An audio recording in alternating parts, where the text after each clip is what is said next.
it's Sam, and I'm talking today about the Sun opposite Saturn, an aspect between Saturn and the Sun.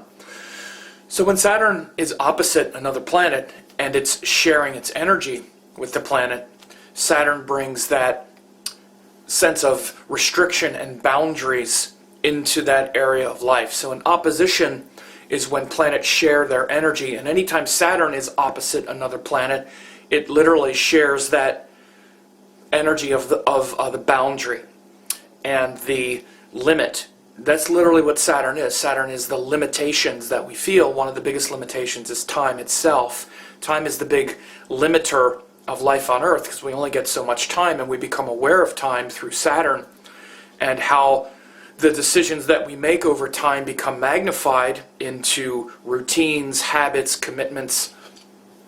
And so when planets oppose Saturn in a natal chart or in the sky or whatever, when someone has Saturn opposite one of their planets, they're very aware of the limitations of that thing. And so again, if it's in the sky, then we feel it during that time. For instance, the Sun, Mercury, and Venus wind up being opposite Saturn every year at some point because they, take a year to go around the Earth. And at those times, we feel that the limit on that thing. So, for instance, when we have the Sun opposite Saturn, we feel the limitations of our power and of our vitality and of our strength and life force. The Sun is literally the life force that's flowing out of you. It's literally the power in you. And we first feel that as physical power, because we identify as being a physical body. And all the energy and enthusiasm and vitality, which is like the psychological feeling of the Sun, that comes from having physical vitality.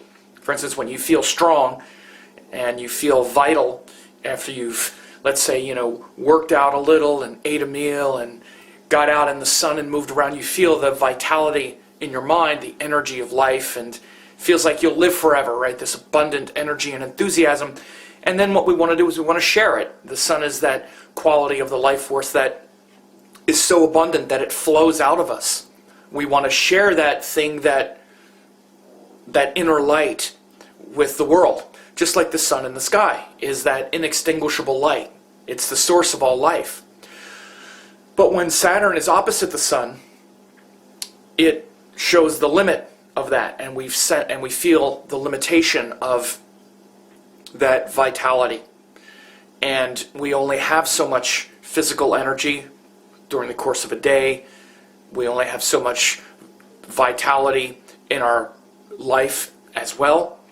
And so we have to respect and appreciate how much energy we have and focus and concentrate it on the most important things. So we'll notice this when we have a Sun-Saturn opposition in the sky, during that time, and also if someone has it in their natal chart, they'll be keenly aware of the expenditure of energy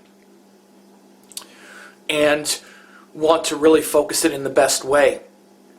Now, it's also a shared aspect because the Sun is also aspecting Saturn, which is obviously illuminating that quality of life.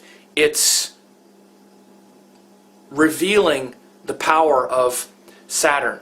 Because the other thing that happens is when planets are opposite the Sun, meaning they're on the other side of the Earth, they're retrograde. So when a planet is opposite the Sun, it's also retrograde. Any planet, when it's opposite the Sun, is retrograde. And so when the planet is retrograde, it is naturally closer to the Earth. And it's more of an internal psychological factor, and it's much brighter in the sky. It's very bright. So when a planet is opposite the Sun in a natal chart, it's much brighter than at any other time, and it's much closer to the Earth. So when we get Saturn opposite the Sun, it's much more illuminated as well. The Sun is sharing its energy with it, and it's illuminating these Saturn qualities of life, which are the ones that I mentioned. The need to focus your energy, the need to make a commitment, the need to not waste your time, because Saturn becomes a deeply psychological influence because it's retrograde, and the things that it rules tend to back up and we tend to not be so confident in it. And that makes us actually have to focus our energy on it, quite deeply. And so it's the sharing. A few other things that you recognize when Saturn is opposite the Sun is it really makes for a time of humility as a psychological force. And as a physical force, we can feel much more tired. We can feel tired, even things like constipated, like our bowels don't move as quickly. These things have to do with fire, have to do with the sun. When someone has a strong sun, they usually have a lot of digestive power. That's what the sun rules. It rules the digestion. In Ayurveda, it said that the life force lives in the belly, in the digestive tract. And, how easily we digest our food and assimilate and, get the nutrients, that's how much vitality and energy we have. And so, again, one of the physical properties that we notice when the sun is opposite Saturn is we might tend to want to sleep a little longer. We might tend to not have our bowels moving as regularly. And feeling that lack of energy actually makes us more humble, an authentic humility. It's not a pseudo-humility that's actually just frustration, but it's an actual humility. But the other is also possible. And again, depending on a lot of factors like the dignity, what houses it falls in, what signs it falls in, we can also be aware of the shadow side when Saturn is opposite the Sun, where we literally lack confidence. Again, the Sun psychologically also feels like confidence. We tend to lack confidence because we become very aware of all the mistakes we've made, and we don't want to make those mistakes again. We don't want to look foolish. Looking foolish and feeling embarrassed, and the complexes that accompany that are also related to Saturn. And this can also be a catalyst for just kind of showing up in a smaller way and then being kind of grouchy and kind of cranky about and sort of bitter about the chances we never got and how mistreated we were and all of those other things. And that can kind of disguise itself as humility sometimes. You ever notice sometimes you see people who they put on this veneer of humility, but it's actually a lack of confidence kind of slipping in through the back door. Actually, they're not very humble, because once you start to scratch the surface, you realize that they have a lot of frustration and bitterness underneath that, quote, humility, right? You'll see that. And underneath it all, they're not really authentically humble, like, a yogi or a monk is authentically humble. But there's a lot of power in authentic humility. Humility takes a lot of courage, and it's a transformation.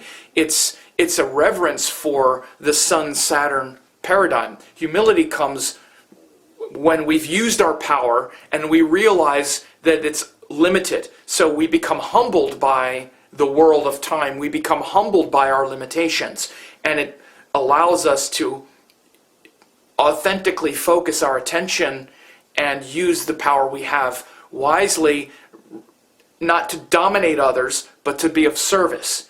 So the power of the Sun-Saturn, in the highest sense, shows up as a humility. And it's also the power of Saturn as well. It's the Sun illuminating Saturn, and Saturn concentrating and focusing the Sun. Often comes out as this humility and this reverence.